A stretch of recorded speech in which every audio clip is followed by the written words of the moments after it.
I've been sitting in this wheelchair long enough to watch the light crawl across the floor 3 times today. Only now, at 98 years old, have I found the courage to say what the silence always tried to hide. Look at these hands.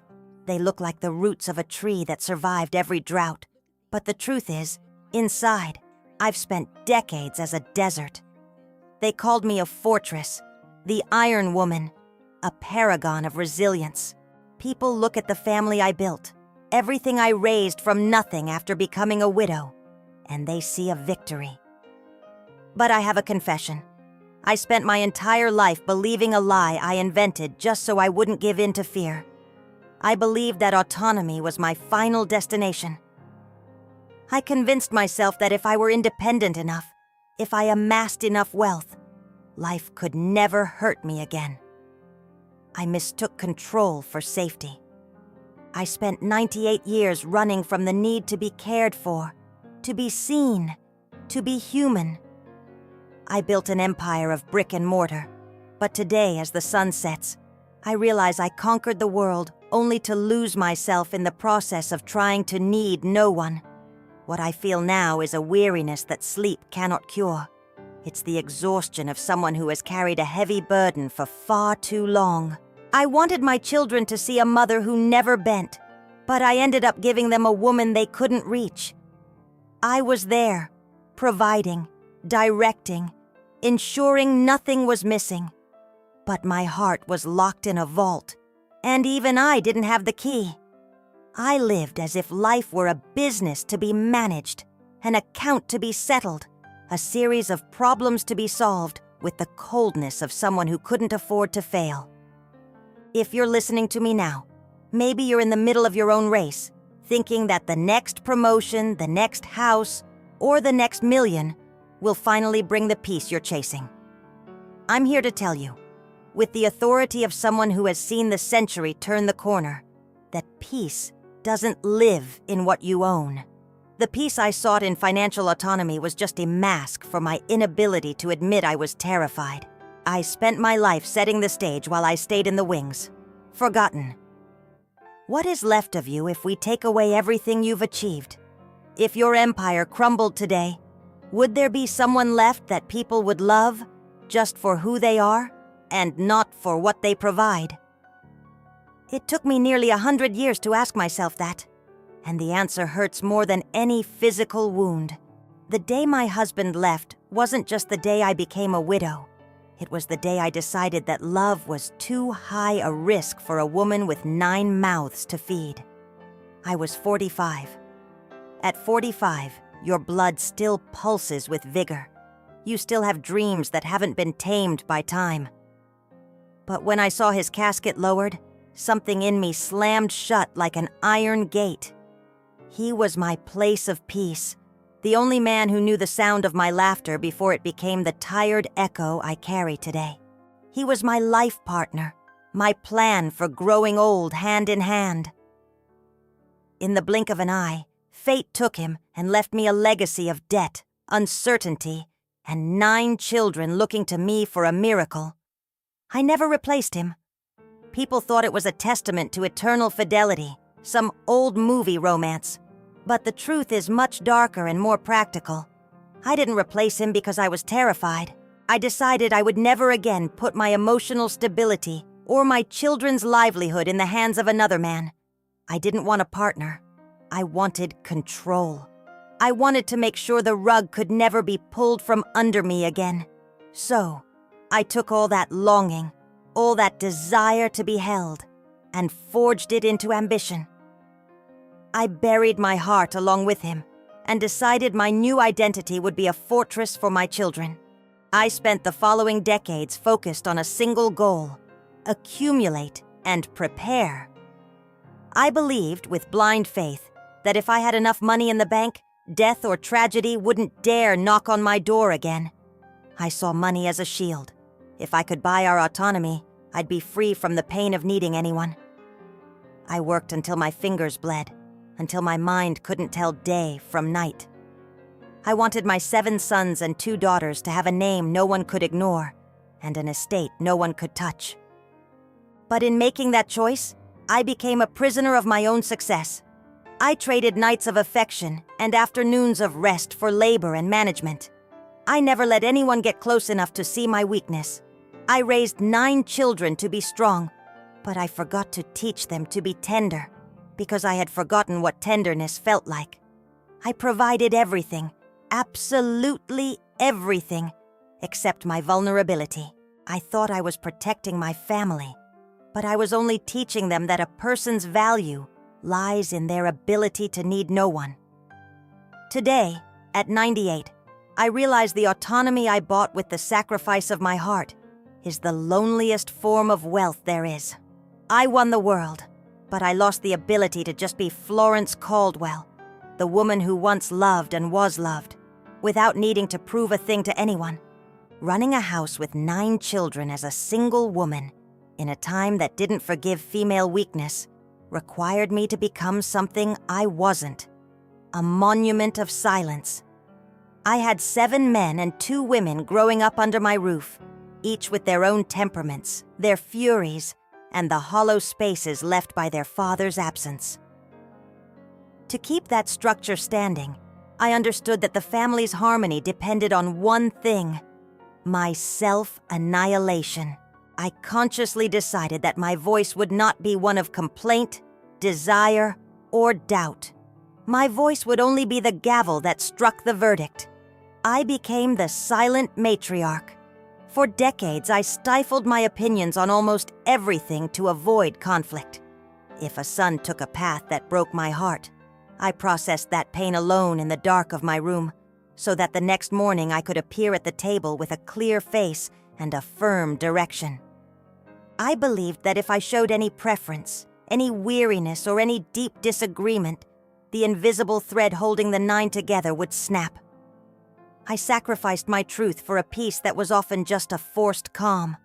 I was the pillar, and pillars don't move. They don't complain about the weight, and they don't have a will of their own.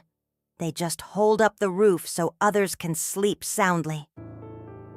There was a deafening loneliness in being the person everyone consulted but no one truly knew. My children came to me with their problems, their debts, their crumbling marriages, and their ambitions. I listened to them all. I guided them all. I provided the financial backing and the practical advice. But when they left the room, I was left with the vacuum of my own silenced voice. I wanted to say so many times that I didn't know what to do either. I wanted to say I missed being cared for, being heard, being just a woman who makes mistakes. But I couldn't. The mask of perfection and strength was what maintained order. I created an army of good-hearted, united people, but I also created an unbridgeable distance between the mother they idealized and the person I actually was. At 98, I asked myself, was it worth it? The harmony I preserved cost me my identity.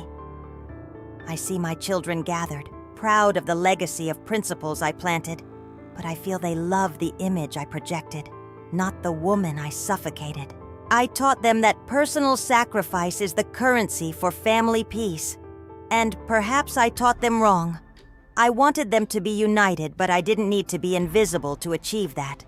My voice was tucked away for so long that now, when I finally try to speak my truth, it sounds like a language no one at the table understands. I secured the union of 9 destinies, but somewhere across the decades, I lost my own trail. If there is an unwritten law that children should be the ones to close their parents' eyes, fate decided to punish me with the cruelest exception. Nothing, absolutely nothing I built, not a cent of that autonomy I chased like a god, prepared me for the weight of the earth on a child's casket. I buried 2 of my 9, 2 lives I carried in my womb that I nursed, that I protected tooth and nail from poverty and helplessness. When the first one left, and then the second, my Iron Woman armor didn't just crack. It disintegrated into ash at my feet.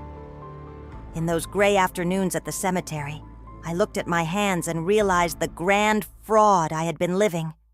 I had the respect of the town. I had resources most people don't even dare to dream of. And yet I was the most powerless creature on earth. I couldn't buy one more minute of breath for them.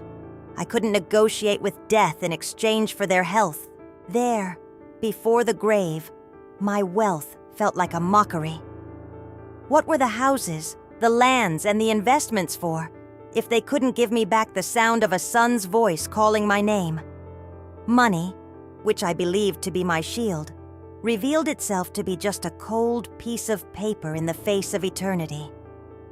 It was in that abyss that I understood life doesn't happen in grand contracts or reached goals. It happens in the gaps I considered a waste of time. Life was in those laughs in the kitchen that I interrupted so they would go study. It was in the birthdays I treated as social obligations instead of miracles. Every day of life I neglected in the name of securing tomorrow was a day I threw away. Burying my children taught me, in the most violent way possible, that the only real wealth is presence. The rest is just scenery. I spent decades trying to build a legacy of bricks. But death showed me that the only legacy that stands the test of time is the love we have the courage to live in the now. Today, when I look at the 7 who remain, my chest aches in a different way. It aches for every small victory I didn't celebrate with the enthusiasm they deserved. It aches for every time I prioritized providing over feeling. I understood that grief isn't just about those who left, but about the time we wasted thinking tomorrow was infinite. At 98, I realized that every dawn is a gift that doesn't accept negotiation.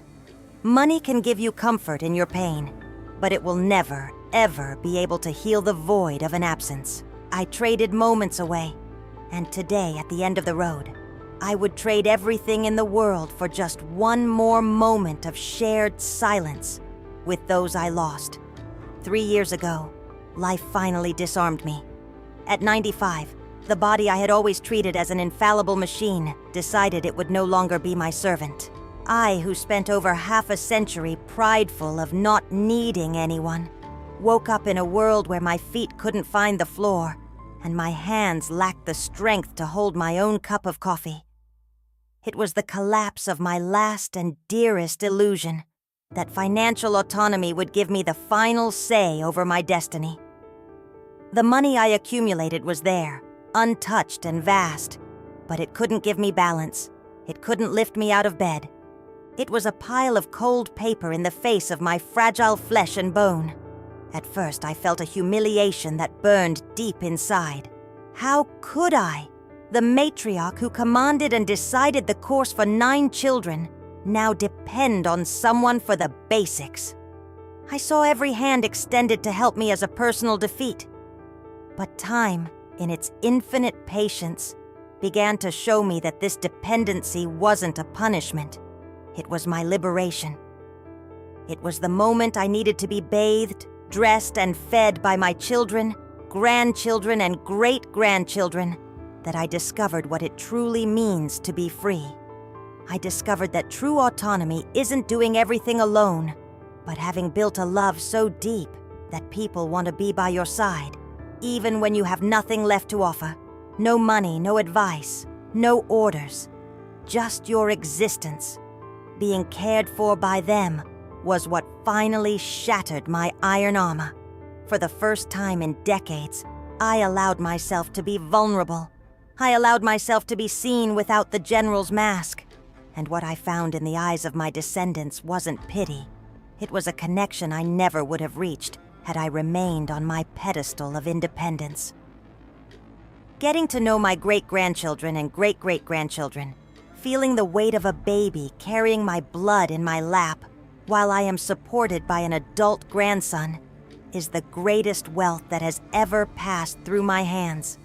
I understood that financial autonomy is a useful tool for survival, but love is the only tool for life. I spent my whole life running from the need for others, thinking it made me strong. Today, I understand that a human being's greatest strength is admitting they are not enough on their own. True redemption came when I stopped being the provider and became the receiver. By accepting their care, I allowed them to exercise the love that I, for so long, tried to translate only into material support. I discovered that to truly be alive is to inhabit that space between giving and receiving. My fortune isn't in the banks. It's in the fact that, at 98, I'm not alone in a castle of gold, but surrounded by arms that hold me. Not because I support them, but because I am the ground they came from. The mirage of financial autonomy fell away, and in its place, the reality of belonging was born. If you've made it this far, listening to the outpouring of a woman who has seen the century turn, I want you to look me in the eye. Don't just see the wrinkles or the fatigue. See what's left of someone who tried to be a rock and discovered too late that the value of life lies in its porosity, in what we let in and what we allow out. My final advice to you isn't about how to be successful or how to build an empire. My advice is about how not to reach 98 with hands full of nothing. Celebrate every small victory. Don't wait for the grand achievements, the promotions, or the milestones society says are important. Celebrate the hot coffee in the morning, the fact that your body still answers your commands, the random laughter of a friend. I spent decades treating birthdays as obligations and celebrations as distractions from my greater goal. What a bitter mistake. Every day you wake up is a unique event, a small victory.